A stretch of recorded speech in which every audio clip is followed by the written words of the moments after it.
Hi guys, it's Celia here. I'm going to show you my new pond. I changed over from a 300-gallon pond for my koi fish to a 1,000-gallon pond right here. I put it on top of bricks.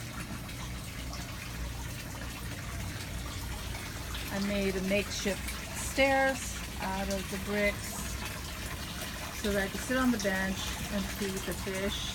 And this is the solar system that I have for the lighting that goes inside the fish tank. It gets energy during the day, and then the cord that's attached to it gets plugged in, and voila, the pond lights up. So here's my fishy wishies. They're all hungry. Those are the plants. They're floating on top of a floating basket because they like vegetation. They'll eat it all if I don't have that protected. Behind there you see a waterfall. That's my worm farm. It's a bunch of rocks in a bucket, and the water gets put in there so that it could eat some of the waste from the fish. So that's in addition to the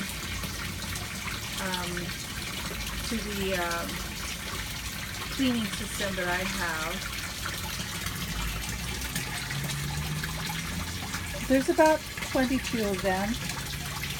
All of them I got when they were the size of my pinky, and they all grew differently.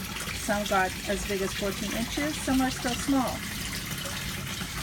So they're very curious why I'm not feeding them right away. So this is going to be a frenzy.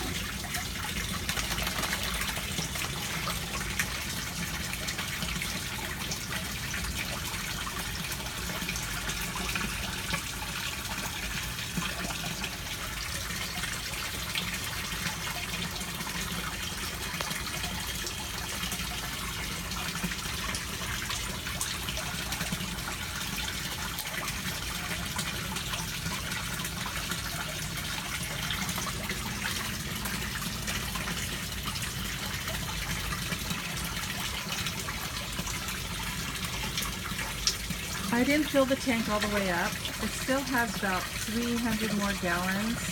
As these guys get bigger, I will fill it up higher. So it'll be a gradual process until I need to get another tank altogether. Something like this can only hold 3 koi when they get to their fullest potential, which is pretty big. They can get as long as your forearm and bigger. I'd say as big as 35 inches long, and it all depends on the size of the koi pond and the quality of the water. Oh, and I have some blossoming flowers here. I just discovered this.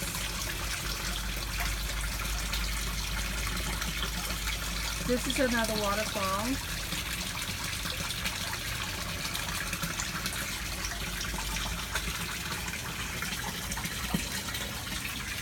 Those are the extra tanks of water. They're 50 gallons. So if I have to change over the water, I have to drain out the water that's in here, like, 10% or 20% depending on how much I need. And then these guys, I have 2 of them back here, will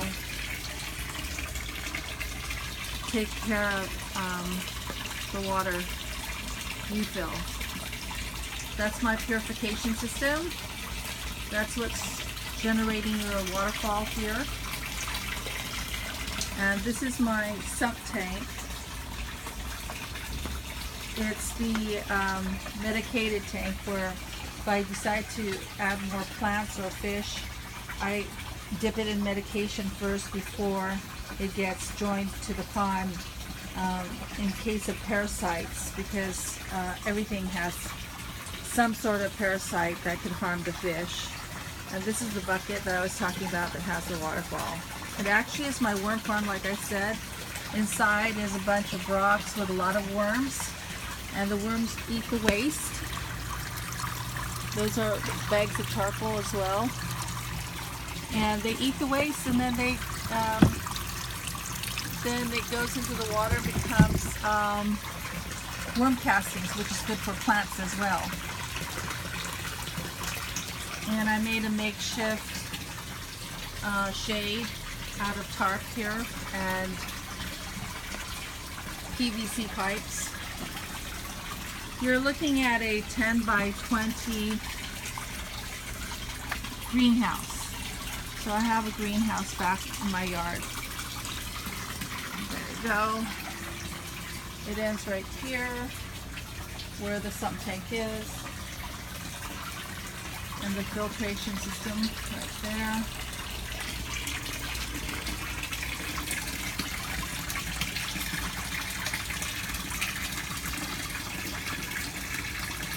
Now the thing with koi is when they get that big, when they get as big as 25 to 35 inches,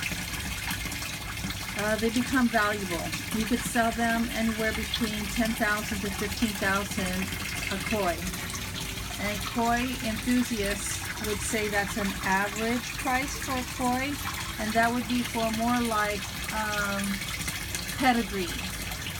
This is your standard pond koi, so I probably could only get away with selling them for about $5,000 when they get that big. When I mean pedigree, they have to have paperwork of where they came from, and the more esteemed and coveted koi are from Japan. So you'd have to go to Japan, get the authentication papers of where they were born and what type of koi they are, because there's like 25 to 30 types of koi, all breeded specifically for their colors. And some of them here that I have, maybe even $10,000 a koi.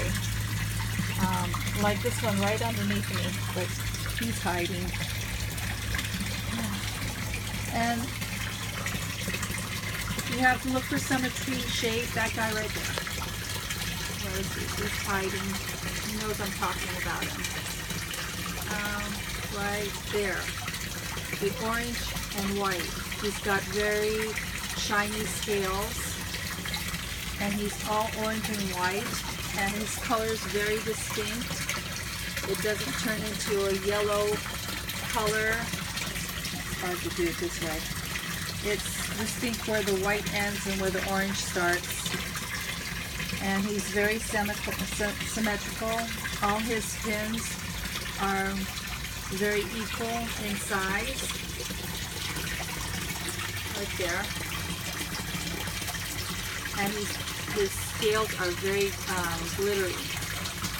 When he gets to about 25 inches, 35 inches, anywhere in that neighborhood, he can be a money fish.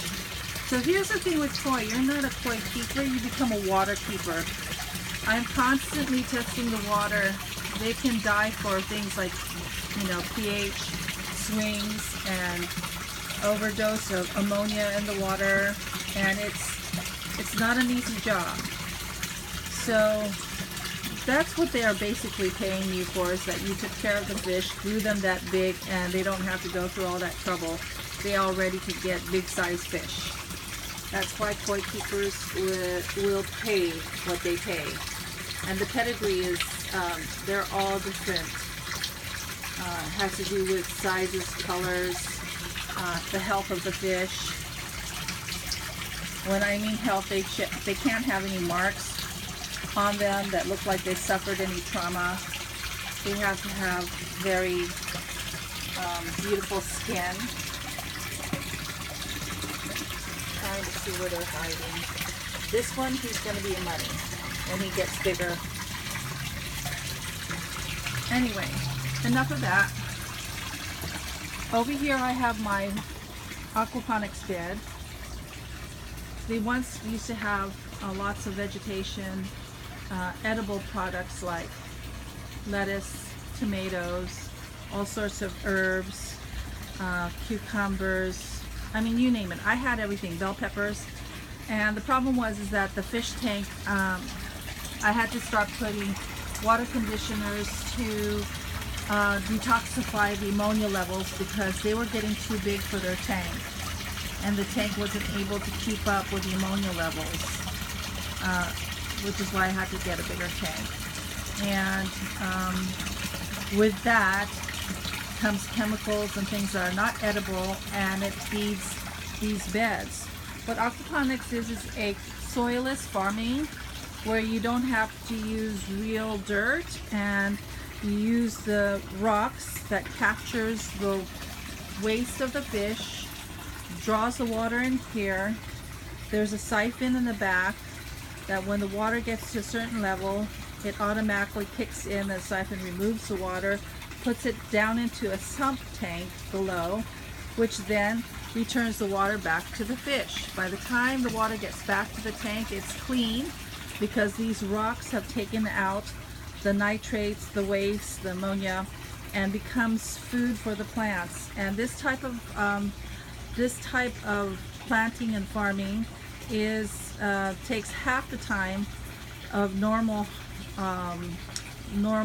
farming to grow, and uses only 10% of the water of normal traditional farming because this water is recycled. The water that gets lost of that 10% is what's used by the plants and evaporation.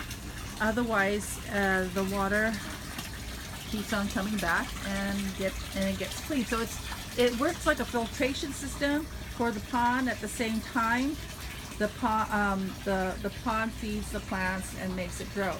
So the plants became unedible once I started using all the solutions to mitigate and to detoxify the water ammonia levels, and I had to remove all my plants. After this system gets leveled off where I don't have to put any more water conditioners, I will start my aquaponics farm again, which is why I have the greenhouse to protect the vegetation that's in the house, and plus it also protects the fish from any predators like birds and what do you call those guys that skunks, anything that crawls, even cats, anything that walks on four legs. They can get back here and eat the fish. The water was at that point where I first started this was shallow enough that anything could get in there and eat the fish. So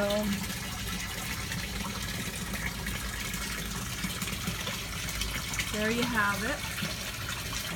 Thank you for joining me. Have an awesome day. Peace out, yo.